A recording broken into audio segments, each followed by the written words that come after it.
You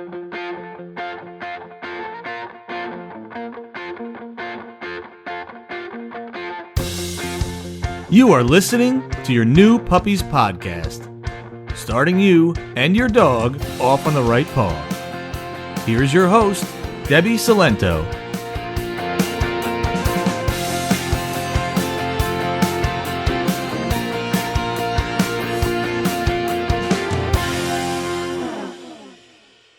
Hello and welcome. I'm Debbie, and you are listening to episode 17 of your new Puppies podcast. So today we're going to talk about some dog food myths that are out there. You know, one of the most important things that we can do for our dog is to give them some really great nutrition. It's also one of the things that we tend to overlook when we bring our new dog home because we have so many other things that we're worrying about. We have potty training and socialization and obedience training that we run to the food store, we pick up that puppy formula, we come home, and that's that. But just like us, our dog's nutrition can make a big difference in not only their health, but their behavior as well. So for today, we're going to talk about 5 different myths, where they came from and what the truth is behind them, just to make you aware that this information's out there. Of course, especially when it comes to your pet's nutrition, I encourage you to do your own research and what is best for you and your dog. I also have something that will hopefully help you a little bit that I'm going to talk about towards the end. This is only going to pertain if you feed your dog kibble or canned food. If you're feeding your dog, do it yourself, like fresh foods, cooking for your dog, or even raw, then these aren't going to apply to you. But if you're going that far, making that effort to cook for your dog, then you probably already know the truth and the myths that I'm going to talk about today. Okay, so let's jump right into myth number 1. You're going to find a food your dog likes and then stick with it. This actually isn't a great idea, and here's why. Of course, dog food companies want us to pick their dog food and then feed that to their dog for the rest of their life. They have a client for the next 15 years, probably, and then some, because once you get a new dog, you're probably going to buy the same foods if you never had a problem. So a big argument for sticking with your same food that I hear is dogs don't care about changing tastes and changing textures like we do, which is true. But just like us, they are going to benefit from getting different nutrients from different sources. So when I talk about changing up your dog's food, I don't just mean within the same brand, get a chicken variety this week and a beef variety this week.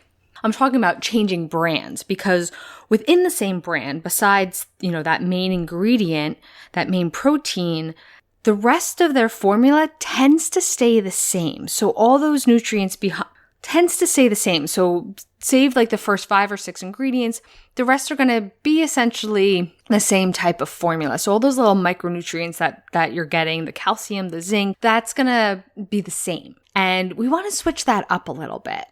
Not only get it from different sources, but no matter how high of a quality of food that you're getting, there's always going to be strengths and weaknesses to it. And if we are continually giving our dog variety and switching up the brands, then those weaknesses aren't going to be as significant as if we're feeding that, if this is the only food our dog is eating all the time.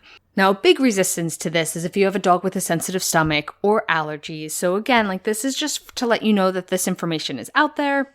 When it comes down to it, you have to just make the decision that's best for you and your dog. So if you're worried about switching his food around, a lot of dogs, it doesn't matter. They have strong digestive systems and switching up their foods isn't going to make a big difference. But if your dog's a little more sensitive, you can just switch it slowly. I like to call it the quarter rule. So you start with 25% new food, 75% old food for a couple days, and then 50-50 for a couple days, and then 75% new food, 25% old food for a couple days. So it takes about a week, and you switch it over. Now, just be aware that puppies especially can have sensitive stomachs. And if you're having a whole lot of trouble and you just don't want to switch the food, or if you had a puppy who had a sensitive stomach, sometimes they can grow out of that. So once they're full grown, once their system's kind of set, you might not have that same trouble. So what I like to do is I do a combination of commercial food and fresh food for my dogs. When I do the commercial food, I I switch it up every bag. I have, a few brands that I'm always researching new brands, and I switch it up every bag. So maybe my dogs get a new food every month or so. Doesn't have to be that often, but I do encourage you to switch things up. Okay, so moving right along to myth number 2. Dog food has a long shelf life. This one's a sort of, not really. Let me explain. The date that you see on the bag or the can is usually a year out. So that makes us think that this food lasts forever. I mean, it is a highly processed food, and that food does tend to last a long time. But that date on your bag is for an unopened bag or can. Once that bag's opened, you need to use it relatively quickly. Okay, so I have a stat for you. According to Steve Brown, author of Unlocking the Canine Ancestral Diet, the average bag of pet food is open for 39 days before it is completely used. Now, I know I used to be in this category before I learned this. Just about every expert that I have read or researched or seen says that your bag should be used within 14 days once it's open. That's a big difference. So why is this? Why do we need to use it so quickly?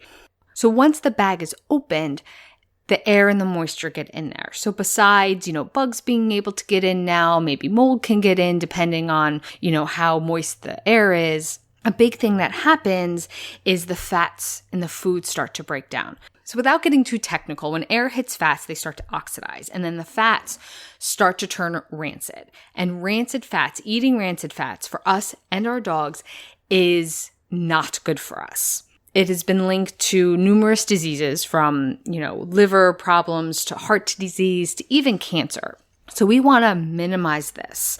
We don't want our dog eating rancid fat. So besides using the bag quickly within 2 weeks, so we don't want to buy that 20-pound bag of food for our 5-pound dog. It's cheaper, I know, it seems economical, but once you get to the bottom of that bag, that food is most likely going bad. The other thing we can do is proper storage. The bags that the food come in are the best way to store the food. I know a lot of us use those airtight containers and dump the food in, but realize that the companies spend a lot of money designing those bags to keep their food fresh. That's why you never see clear dog food bags, why most of the bags are like a pretty thick material and always have like that lining inside. A lot of times it's like a silver lining. It keeps the food fresh. So what I like to do is I have one of those airtight containers, but I keep the food in the bag and I drop bag and all into the container. So one, it's nicer to look at, and now you're double protected. Okay, so just be aware that that food that's been sitting on your counter for a month might not necessarily be the best food to be feeding your dog. It is possible to smell the rancid fats. Usually it smells like paint, but your dog's also gonna realize it before you do. They're gonna smell it before you do. So especially if your dog stops eating the food, toss it, get a new bag. Maybe it's a smaller bag. Maybe you store it a little differently. Okay, so let's keep going to myth number 3. Grain-free means lower carbohydrate amount, so a higher protein amount. And that is not even close. So grain-free foods have been out for a while now, and they're kind of looked on as like a premium type of food. It really is a great option. It is a good option because a lot of the grains are cheap and a low quality ingredient. And just like us, dogs can have allergies to grains. There's just as much gluten allergy in a dog as there is in us, our humans. And I know my dog has sensitive skin. So if I feed her foods with grains in it, she starts to get a little itchy. She starts to get some dandruff. So grain-free food really is a great option for most dogs. But the misconception here is because it's grain-free, there's higher protein. There's more protein. And that's not true. All it is that instead of using grains, they're using a different type of carbohydrate. So instead of corn, they're using potatoes. Instead of rice, they're using peas. So I've actually seen grain-free foods have a higher carbohydrate count. So it's just something to be aware of. Now, of course, I'd rather my dogs be eating sweet potatoes and peas than corn and rice, but just be aware it doesn't always mean that there's more protein in it. Because a lot of companies like to jump on bandwagons because they can charge more for grain-free food. You know, whether it's rice or potatoes, both of those are still cheaper than chicken. So they're going to say, hey, we're grain-free, maybe use more carbohydrates so it's cheaper for them to use the food and charge more. I've seen it happen. Actually brings us right to myth number 4. If it's a higher price, it must be a higher quality.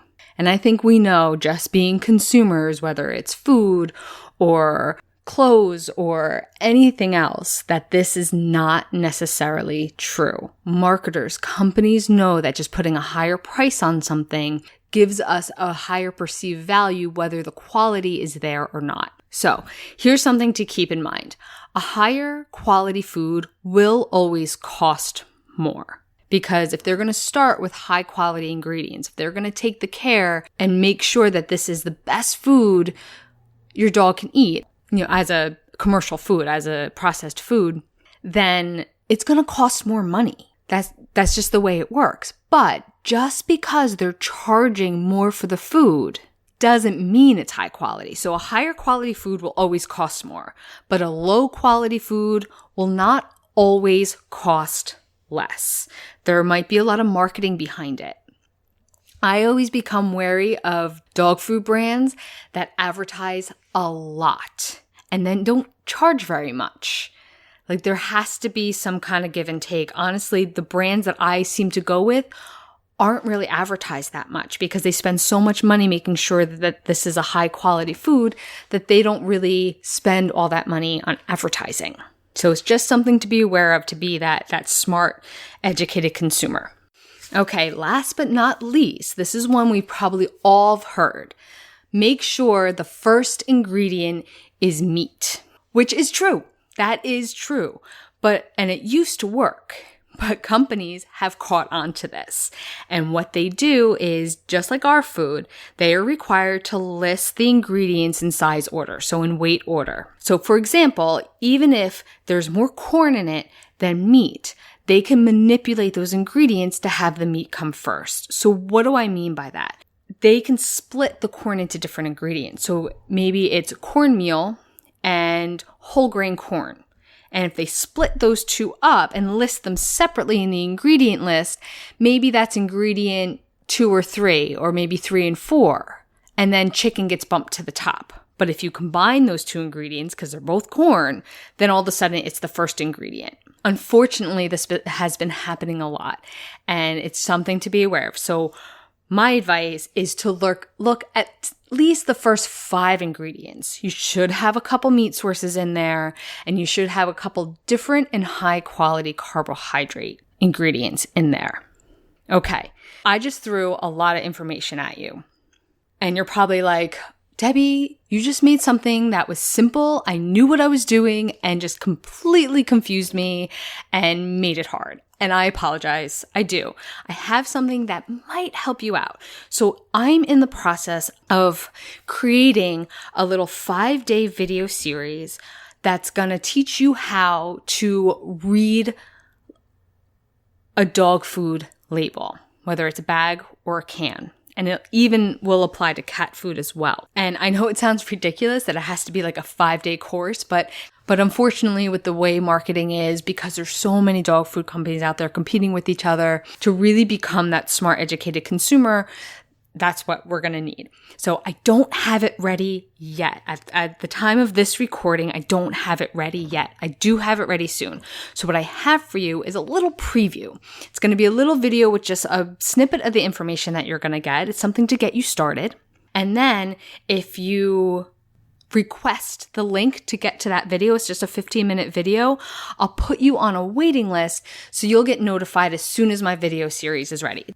It's going to be free for everybody, but I'll tell you as soon as it's ready. And then it's just 5 days worth of videos, you know. I'm trying to keep them under 10 minutes each, just to arm you with some information to help you make the best decisions you can for your dog. So if you want that little preview video, you're going to just go to the show notes. It's playtimepause.com playtimepause.com/episode 17. So that's playtimepause.com/episode 17. And if you're listening to this in the future, if you're not listening to this in real time, and I do have the video series done, I will put a link right in the show notes as well. Okay, so let's just quickly recap and then I will send you on your way.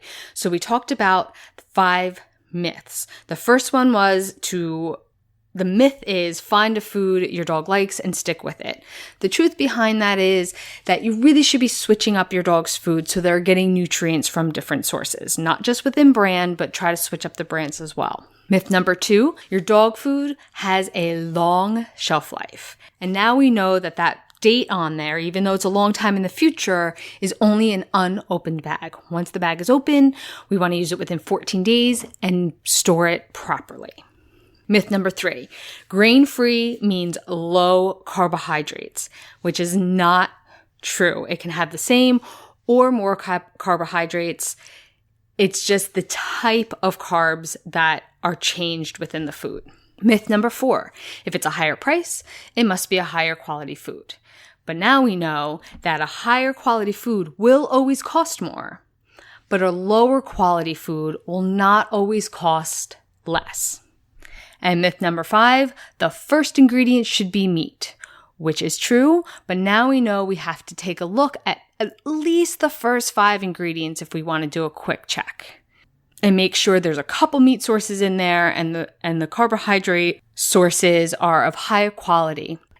Okay, that's all I have for you. Again, if you want to get that video preview and then get on the waiting list for the dog food label course, you're going to go to playtimepause.com/episode 17.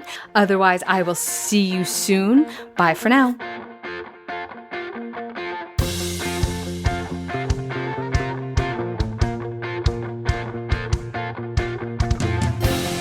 Thank you for listening to your New Puppies podcast. Learn more about us at playtimepause.com.